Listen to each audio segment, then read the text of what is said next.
Joining us right now for your Sacramento Kings, as he does each and every Wednesday, when possible, when not on the road, when schedule permits, but somewhere around there at 8:27. Brought to you by Jiffy Lube, the one, the only Kevin Huerter. Good morning, Kevin. How are you?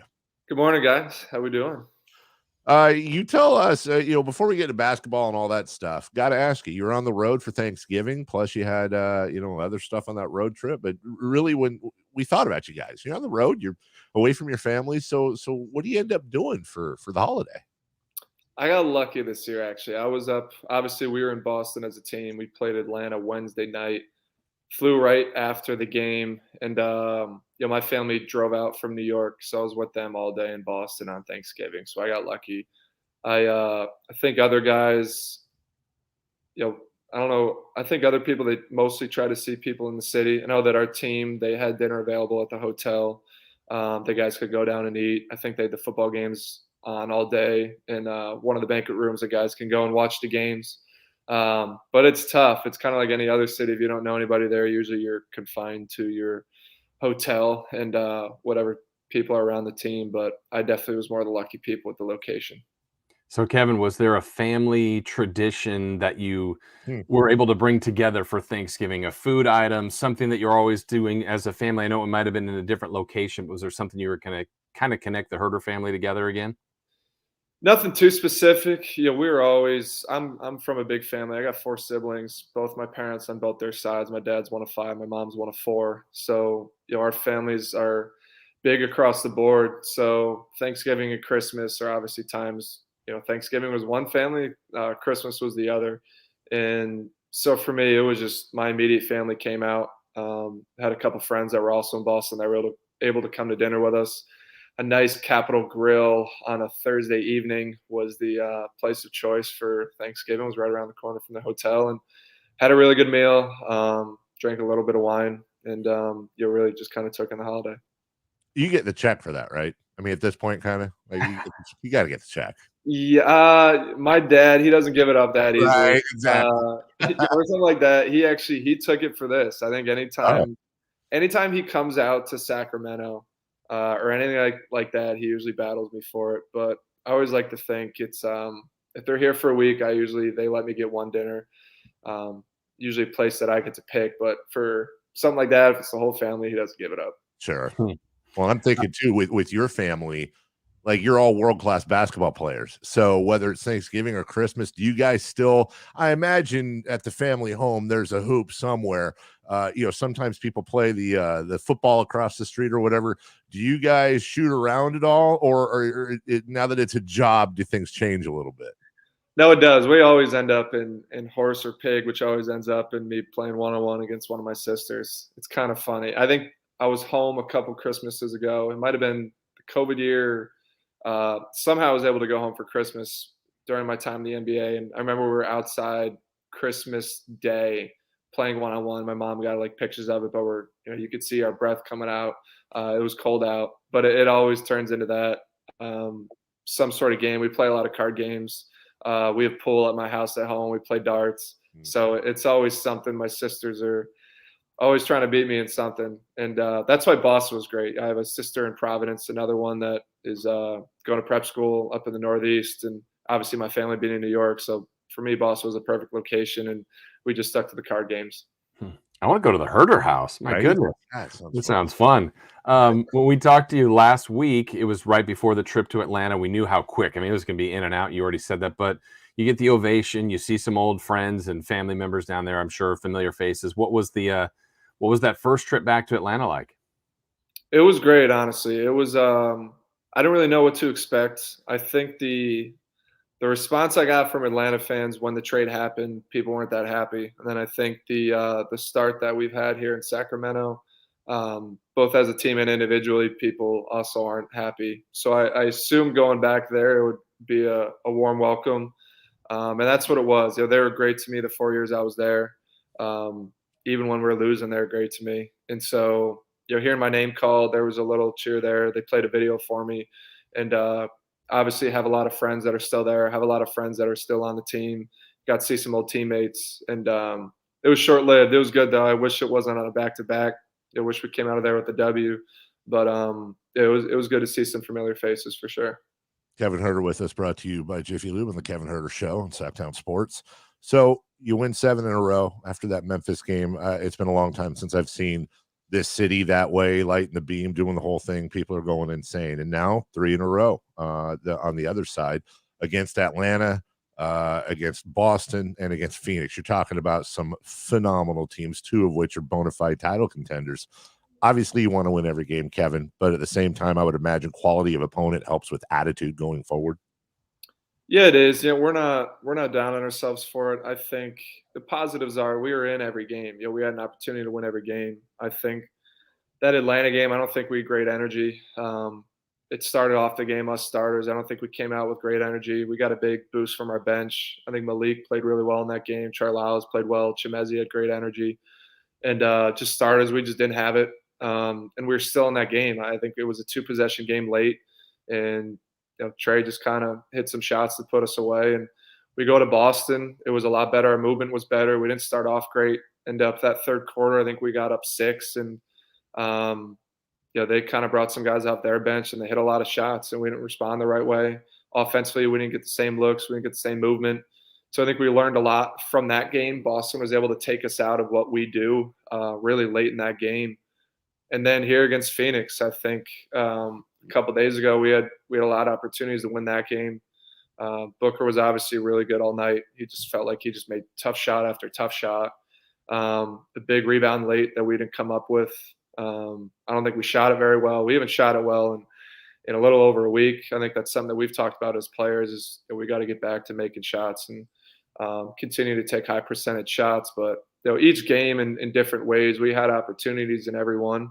And you could take that away. Boston's number 1 in the East. Phoenix is number 1 in the West. And, both those games, we felt like we had opportunities to win. And so moving forward, we have winnable games coming up. We look at every game, especially at home, that we should win. And so our mindset hasn't changed. When the team's not shooting it well, like you're not right now collectively, and maybe even you, it's gone down from where you were, which was just an unbelievable pace. Is it literally just, okay, the next game I'm going 6 of 8? Like, what's the approach when it's just not falling as rapidly as it was before? Yeah, I mean, you need to get back in the gym. I think that's first and foremost. Results don't come by accident. So, guys, you need to go get extra shots up. You need to get your work in. It's usually tougher to get your work in on the road. You don't have that gym time. But now that we're home, guys got to get their individual work in and go get shots up. And a lot of times you trust the results will come. So we have a lot of really good shooters on this team. We haven't shot well collectively as a group in a couple games, but I think we'll revert back to the mean, and we'll hit some shots here coming up. For you personally, I think it's important to note, in when you look at the score from the game against Phoenix, your 3-point shot wasn't falling, yet you were still above 50%. You were getting your work done on the perimeter and inside. But as Jason mentioned, this torrid start behind the arc for you, and last 4 or 5-ish games, it's fallen off. My question for you would be, is it something that you think is on Kevin? Are other teams scouting different and doing things that are bothering you? And I don't want you to give away trade secrets, but we are curious if it's you, if it's the other team's, combination of both. It's definitely a combination. Every team isn't letting me come up the court. Every team is trying to push me backdoor, not letting me catch the ball. And I think that's where you're seeing I'm getting a lot more backdoor cuts now. I'm getting a lot of opportunities at the rim that I don't think I was getting early in the year. So that's been tougher. My looks from 3 have been tougher. I'm not getting – if guys are driving, my guy doesn't move. A lot of times they're in a face guard, which for other guys on our team is great. In a lot of ways, that's my job. But, a big job or, part why I think I can be important in his offense is obviously that attention, but it's getting other guys open. It's, I think my movement is really important. Me just cutting back door, getting guys out of plays, whether I'm getting the ball or not. It's kind of the unselfishness of continuing to move and continuing to flow within the offense, even if I'm not scoring. But I think, my looks will come, my shots will come. Defenses are definitely playing me different, but it's something I got to learn and adjust with. And, if that's some games, it's getting backdoor and getting to the rim and finishing. That can be one game. And as teams start to adjust the other way, hopefully some of the looks I was getting earlier in the year coming off of screens will be there again. Speaking of shooting, I don't know if this is an odd question, but you guys have a lot. Your free throw shooting as a team is all improved. It's been great as a collection, but for some reason, Kevin, it seems like on the technical fouls, it's happened to you. It's happened to Barnes. It's happened to Fox. I don't know. Is the one isolated shot with you by yourself more difficult than any other free throw for some reason? We've actually joked about this. So start off the start of the year, I was shooting the technicals, and then I think I missed 2. And so De'Aaron, he started off the year, he had made a number of consecutive free throws in a row. So I think maybe we were at the Lakers, and he came out to me. He's like I'm shooting the technicals this game. I'm like, bro, you got it. Like I missed the last 2. I was giving it up, and I think he missed one in that game early, and like turned around, and like looked at me and smiled. And so then the next game, I think it became Malik, and Malik shooting like over 90% from the line. He went up there, I think, and missed his first technical. And then one game, it might have been back to Harrison. So last game, it was back to me. Luckily, I was able to knock it down, but I really don't know what it is. It's actually something we've acknowledged as players, like, bro, why can't we make technical free throws? So we haven't tried Domas yet. Maybe we could try him out. But for the time being, I guess I'm taking him again. How does that work? That's fascinating. So is it at least in this case, it's kind of a player decided thing? You go, and is there a formula as to who shoots it and how it rotates? Or do you guys, it sounds like it's kind of a friendly thing. You think that in some cases that's points per game. That's important stuff. People be more freaked out about it. Sounds like you guys kind of got a system. Yeah. I mean, the points per game thing, I don't think anyone's thinking about in that regard. It's a lot of times it comes from the coaches. To start the year, it was like, Jay Triano would stand up and he'd point like, Kevin, you got him. But for me, I feel like it's a flow of the game. It's a feel of the game, a rhythm type of component. So if I'm not on the court, say for 7 minutes and I come in for one of my rotations and Malik has been on the court and he's been playing 5 or 6 minutes straight, and first play there's a technical, usually I'm telling Malik, like, hey, go up there and shoot the free throw. He's in the rhythm of the game. He's in the flow. So I think a lot of times that's been my mindset with who's shooting the techs is who's been in the game, who's making shots, who's in the flow. Because we have good free throw shooters for the most part across the board. But we'll see. We'll see how it shakes out moving forward. Whoever it is has got to make them. Obviously, they're big points. Forgive me if I'm missing something here, Kevin. There's that great home win streak. Have you had a chance to light the beam post game yet? I have not, which is wild. They need to figure out a way to get the beam like that goes down into the arena. Yes. You press the button and you see it on the big screen. It goes up. We need like a beam on the top of the arena that points down and it goes like center court. They're working on a bunch of stuff, dude. I hear, I don't know specifics, but I think at some point sooner rather than later, there's going to be some sort of video production, and they're working on a bunch of things. Perfect. Okay. As long as everybody's on the same page, we need to up that visual. I don't know, because obviously what we watch on TV is different than what you're seeing on the bench or in the, at a timeout. There was a moment yesterday that really, it was super cool during the game.